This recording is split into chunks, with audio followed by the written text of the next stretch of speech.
नमस्कार, नीलम फॅशन क्रिएशनमध्ये तुम्हा सर्वांचं खूप खूप स्वागत आहे। आजच्या व्हिडिओमध्ये मी तुम्हाला 40 साइज प्रिन्सेस कट ब्लाऊजचं ड्राफ्टिंग जे आहे ते एकदम परफेक्ट पद्धतीने कसं करायचं हे शिकवणार आहे। तर पहा, परफेक्ट पप येणार आहे, अजिबात चपटा वगैरे होणार नाही आणि चेस्टमध्ये दबल्यासारखं सुद्धा होणार नाही। एकदम परफेक्ट असा हा ब्लाऊज बसेल या पद्धतीची ही आपली मेथड आहे। तर इथे सुरुवातीला आपण 1.5 ते 2 इंच इथे ही जागा ठेवायची आहे, कारण 40 साइज म्हणजे थोडी हेवी साईजमध्ये येते, त्यामुळे आपण इथं 1.5 ते 2 इंच एक्स्ट्रा ठेवायचं आहे। पहा, इथे मी 1.5 ते 2 इंच एक्स्ट्रा ठेवलेलं आहे। आता इथून आपण उंचीचं मार्किंग करून घेणार आहे। उंची आहे 14.5, त्यामध्ये मी 1 इंच प्लस करणार आहे, 15.5 इंच। तर प्रिन्सेसमध्ये नेहमी आपल्याला जो बॅक पार्ट आहे तो आधी कट करावा लागतो आणि फ्रंट पार्ट दुसऱ्या पेपरवरती कट करावा लागतो, म्हणजे सेपरेट हे कटिंग करावं लागतं। तर इथे मी सर्वात पहिल्यांदा तुम्हाला बॅक पार्ट दाखवेल। तर हे फ्रंट पार्टसाठी मी सोडलेलं आहे, हे लक्षात घ्या। शोल्डर 16 इंच, त्यातून मी 2.5 इंच मायनस करणार आहे, 5.5 इंच शोल्डर राहिलं। इथे अजून एकदा मी 5.5 इंच घेणार आहे आणि मुंडा घेते मी 6.25 इंच। आता एक लाईन ओढून घेऊया।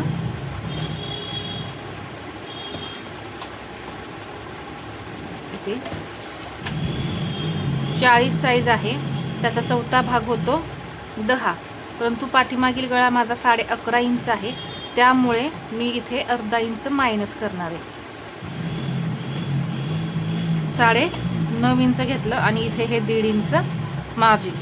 कमरेचा चौथा भाग 33 इंच कंबर आहे, त्याचा चौथा भाग होतो 8.25, 1 इंच टक्ससाठी आणि हे 1.5 इंच मार्जिन।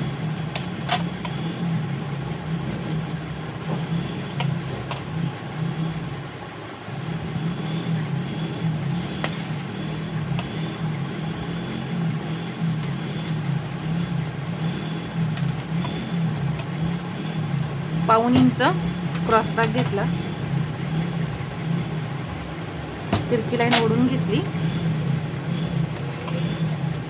इथून मी 1.25 इंच घेते आणि अशा पद्धतीने मुंड्याला आकार देऊन घेते, ठीक आहे। इथं शोल्डर पट्टी 2.5 इंच ठेवणार आहे, 3 इंच घेतली, 2.5 इंच इथे आपली गळ्याची रुंदी राहील। आता इथे 11.5 इंच गळा आहे, 12 इंचावरती मार्किंग करून घ्या।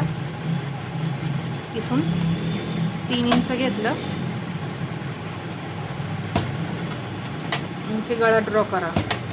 तुम्हाला जो हवा आहे तो तुम्ही गळा ड्रॉ करू शकता। टक्सचं मार्किंग करण्यासाठी इथून असा सेंटर करून घ्यायचं, इथे आला। इथून टक्सची उंची जवळपास तुम्ही 4-4.5 इंचापर्यंत ठेवू शकता। तर 4 इंच घेतली आणि इकडे हे असं अर्धा इंच तिरकं कट करायचं। तर हा आपला बॅक पार्ट तयार झालेला आहे। तर बॅक पार्ट पूर्णपणे तुम्हाला मी इथे समजावून सांगितलं आहे। आता इथे फ्रंट पार्ट आपण स्टिच करायचं, कटिंग करायचं आहे। तर त्यासाठी ड्राफ्टिंगमध्ये काय बदल करायचे, तर सर्वात पहिल्यांदा आपल्याला उंची घ्यायची। तर आता इथे मी हे सर्व जे आहे, आता हा पार्ट किती येतो हे चेक करून घेऊ आधी, म्हणजे आपल्याला फ्रंट पार्टसाठी उपयोगी पडेल। इथे पहा 8.25 इंच आहे, तर लक्षात ठेवा, कुठेतरी लिहून ठेवा, नाही तर 8.25 इंच हा भाग आहे आपला। जर पेपर कटिंग करतो त्यावेळेस ते आपला पाठीमागचा भाग ठेवता येतो, परंतु मी इथं तुम्हाला बोर्डवरती तुम्हाला इथं हा जो ड्राफ्टिंग आहे हे दाखवत आहे, त्यामुळे मी हे मेजरमेंट लिहून घेतलं।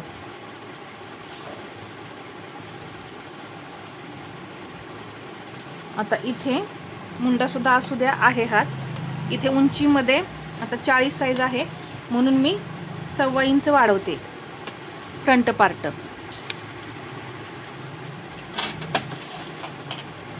पहा, मी हा भाग 1.25 इंच वाढवला ना, असाच पुढे घेतला। आता इथे हे जे वाढवलेलं आहे याचा उपयोग आता आपल्याला फ्रंट पार्टसाठी होणार आहे। गळ्याची रुंदी सेम आहे ती पुढचा गळा 6.5 इंच आहे. 7 इंचावरती मी मार्किंग करून घेते. इथे 2.5 इंच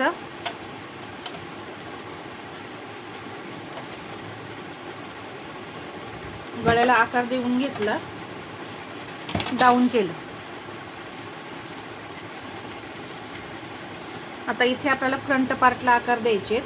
तर आता हा मुंडा आपण पाठीमागचा जो आहे तो रब करूया. इथे सरळ सरळ छातीचा चौथा भाग टाकायचा आहे, 10 इंच. 40चा चौथा भाग 10 आणि याच्या पुढे हे 1.5 इंच मार्जिन. आणि इथून मी 1.25 इंच घेऊन मुंड्याला आकार देऊन घेणार आहे. आता इथे फ्रंट मुंड्याला डाऊन नाही करणार, कारण हा मुंडा परत आपण 1/2 इंचाने इथे खाली घेऊन प्रिन्सेसला नवीन आकार आपण देत असतो. इथे पहा 40चा चौथा भाग 10 टक्स पॉईंट काढण्यासाठी, त्यामध्ये 1 इंच प्लस केलं. 11 इंचावरती मी मार्किंग करून घेतलं. एक लाईन ओढून घेतली. इकडे हे मार्जिन गळ्याजवळ मी घेतलं.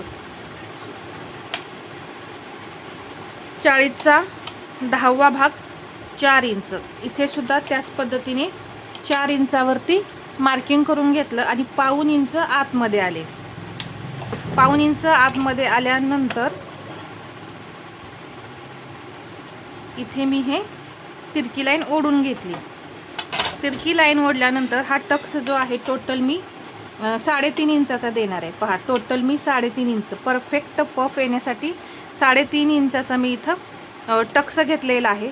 2 इंचापर्यंत एक सरळ लाईन ओढून घेऊन एक तिरकी लाईन अशा पद्धतीने ओढून घ्या. ओढल्यानंतर आता इथे मुंड्याच्या मध्ये 1 इंच वरती जायचं आणि 1 इंचाचा गॅप घ्यायचा. इकडे 1/2 इंच आणि इकडे 1/2 इंच असा 1 इंच आपला टक्स आर्महोल मध्ये क्रिएट होणार आहे. तर इथं मी या पद्धतीने ही लाईन ओढून घेतली आणि ही दुसरी. तर हा आपला मुंड्यामधला जो टक्स आहे 1 इंचाचा तो तयार झाला. आता फ्रेंच कर्वचा वापर करून मी इथे आकार देणार आहे. पहा, इथे मी हा कर्व सेट केला आणि अशा पद्धतीने हा आकार दिला. तर हा आकार जो आहे तो आपला इथे जॉईंट झालाय. तर व्यवस्थित असा हा जॉईंट करा आणि इथून हा कर्व या पद्धतीने ठेवून प्रिन्सेसचा आकार देऊन घेतला. दिल्यानंतर परफेक्ट आकार दिलाय आपण. आता इथे 1/2 इंच खाली येऊन मुंडा आपण घ्यायचा दुसरा. तर 1/2 इंच मी तर खाली रेष ड्रॉ केली. ड्रॉ केल्यानंतर हा आकार किती येतोय पहा, 6.25 इंच. तर हा सुद्धा 6.25 इंच आला पाहिजे.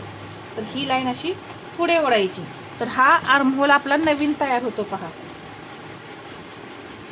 इथेपर्यंत ही लाईन आली. तर इथून ही लाईन अशी सरळ ओढून इथं एक मुंडा नवीन क्रिएट करायचा या पद्धतीने.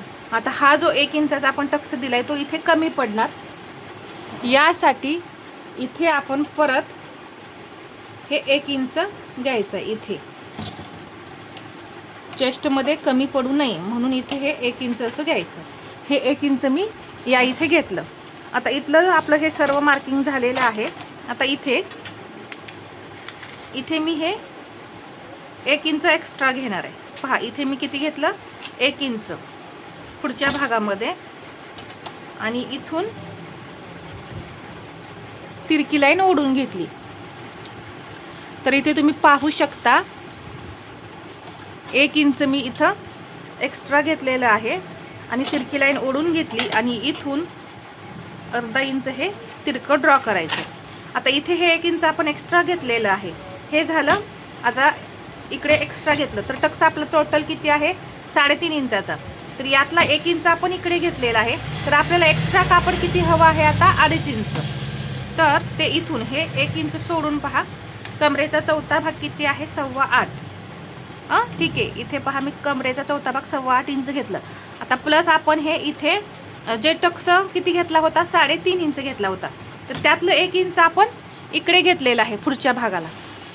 मग 1 इंच कमी केल्यानंतर किती झाले, 2.5 इंच राहिले, ते इकडे घ्यायचं आणि याच्या पुढे हे 1.5 इंच मार्जिन. अशा पद्धतीने जेव्हा हेवी साईज असते त्यावेळेस आपल्याला दोन्ही बाजूने, म्हणजे इकडे हुकाय पट्टी असते या बाजूला आणि फिटिंगच्या बाजूला, दोन्हीकडे आपल्याला कापड वाढवायचं असते. आता इकडे मी दाखवते. आता हे जोडून घ्यायचं. पहा, हे मी जोडून घेतलं. इथे जोडल्यानंतर हा आकार किती आहे हे चेक करायचं. 5.25 इंच, तर इथून हे सुद्धा 5.25 इंच ठेवायचं. पहा, इथे आला हा 5.25 इंच. इथे 5.25 इंच आल्यानंतर आपण पाठीमागचा भाग किती चेक केलेला होता, इथला 8.25 इंच, तर तो मी इथून 8.25 इंच ठेवणार आहे. पहा, इथे आला हा पार्ट 8.25 इंच आणि हे असं तिरकं ड्रॉ करायचं. म्हणजे काय होतं, पाठीमागचा आणि पुढचा भाग सेम आपले कटिंग होतात. तर इथे हे आपलं कटिंग होऊन जाणार आहे. या पद्धतीनं जेव्हा तुम्ही हेवी साईजमध्ये कटिंग करता त्यावेळेस एकाच बाजूला असा कपडा जास्त तिरका वगैरे होत नाही. आता इथे तुम्ही पाहू शकता, मी फ्रंट पार्टला 1 इंच घेतल्यामुळे इकडे ही लाईन आपली सरळ आली, असं तिरकं गेलं नाही आणि पफसुद्धा परफेक्ट येतो. आणि इथे हे 1 इंच आपलं टक्समध्ये कटिंग होऊन जाईल आणि इथे हे तिरकं थोडं कट होऊन जाईल. अशा पद्धतीने एकदम परफेक्ट 40 साईजचं ड्राफ्टिंग जे आहे ते मी दाखवलेलं आहे. परफेक्ट पफ येणार आहे. तुम्ही सुद्धा ही पद्धत एकदा नक्की ट्राय करा आणि मला कमेंटमध्ये सांगा. तर हा व्हिडिओ आवडला असेल तर लाईक करा, शेअर करा आणि असेच नवनवीन व्हिडिओ पाहण्यासाठी आपल्या चॅनलला सबस्क्राईब करायला विसरू नका. धन्यवाद.